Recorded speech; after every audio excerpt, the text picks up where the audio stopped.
The atmospheric warning system of Kepler 442b's Interstellar Academy screamed its synthetic wail across the compound at 1447 local time.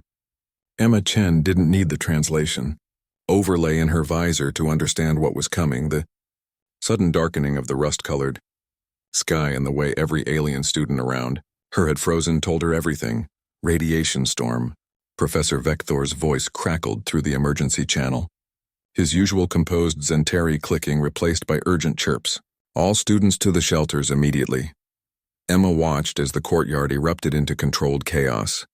The Zentari students, with their iridescent carapaces and 6 limbs, scuttled toward the nearest bunker entrance with practiced efficiency. The towering chromath, their crystalline forms refracting the ominous light, moved in synchronized groups toward reinforced halls. Even the gaseous whispers compressed themselves into emergency containment suits and fled. But something caught Emma's eye near the ornamental garden, a cluster of small, furry forms huddled beneath a decorative arch. Vex cubs, 3 of them, no bigger than earthhouse cats, their silver fur already beginning to stand on end as the electromagnetic precursors of the storm rolled across the academy grounds. Emma's radiation badge was already shifting from green to yellow. She had maybe 90 seconds before the real onslaught began. "Emma, move!" Harry's voice cut through her comm. Her fellow human was already at the bunker entrance, his tall frame silhouetted against the safety lights.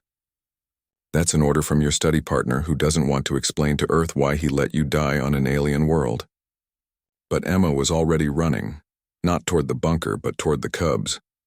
The Vex were one of the youngest species in the Galactic Academy program, barely 50 years into their space age. Their biology was peculiar even by galactic standards. They required physical contact for emotional regulation during their juvenile phase. Separation from adults during stress could trigger a fatal cascade of neurological misfires, and their caretaker was nowhere to be seen. Emma dropped to her knees beside the cubs, her human eyes taking in details her alien classmates' sensory apparatus might have missed. The cubs weren't just scared. They were locked in a terror freeze, their small bodies rigid, their large eyes glazed. The fear paralysis had already begun. The sky turned the color of a bruise. Emma's badge flashed orange. She didn't think. Humans rarely did in moments like these, which terrified and amazed the galaxy in equal measure.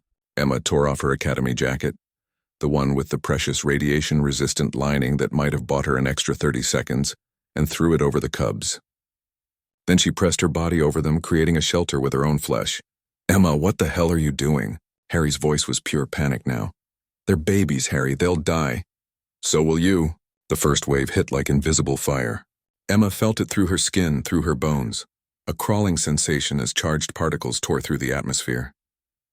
Her vision swam. The radiation badge on her collar screamed red. Through the comm channel, she could hear chaos. Professor Vektor was clicking in distress.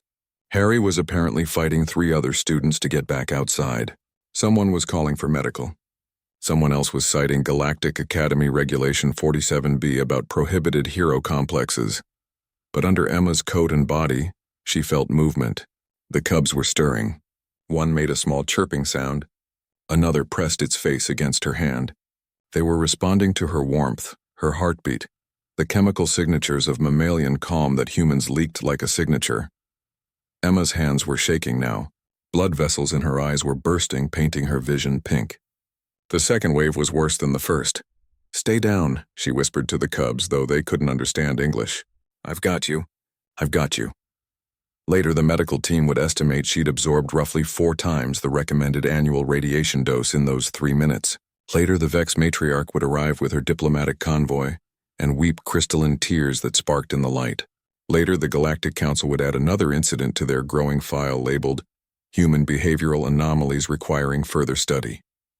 But in that moment, Emma felt only the small bodies beneath her begin to relax, their terror freeze breaking as her presence, warm, steady, alive, convinced their primitive nervous systems that an adult was present, that they were safe, that the universe wasn't ending. The third wave never came. The storm deflected off Kepler 442b's magnetic field at the last moment, a 1 in 1,000 chance that the meteorological AI hadn't predicted.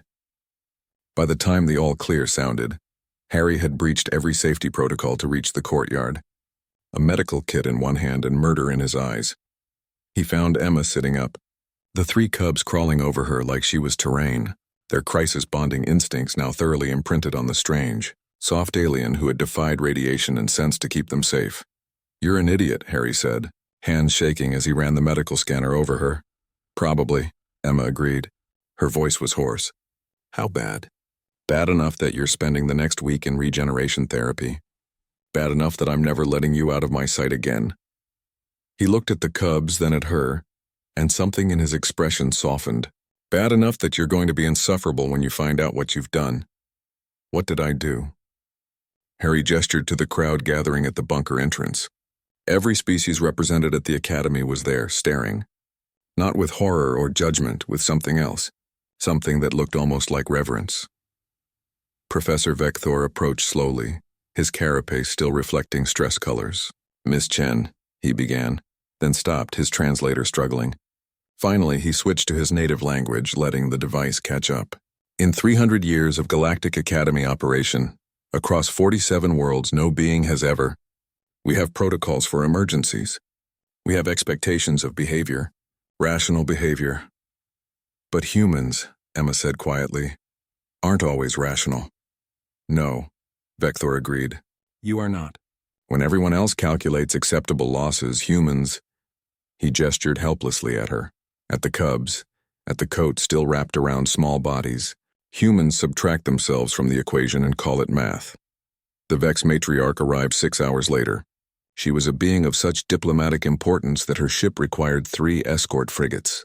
She bypassed every protocol, every chain of command, every proper channel, went directly to the medical bay and placed her 7-fingered hand on Emma's regeneration pod. She didn't speak. The Vex communicated grief and gratitude in pheromones that human noses couldn't detect, but human hearts somehow understood. Emma looked at Harry through the translucent pod wall. He was trying not to cry and failing. "Worth it?"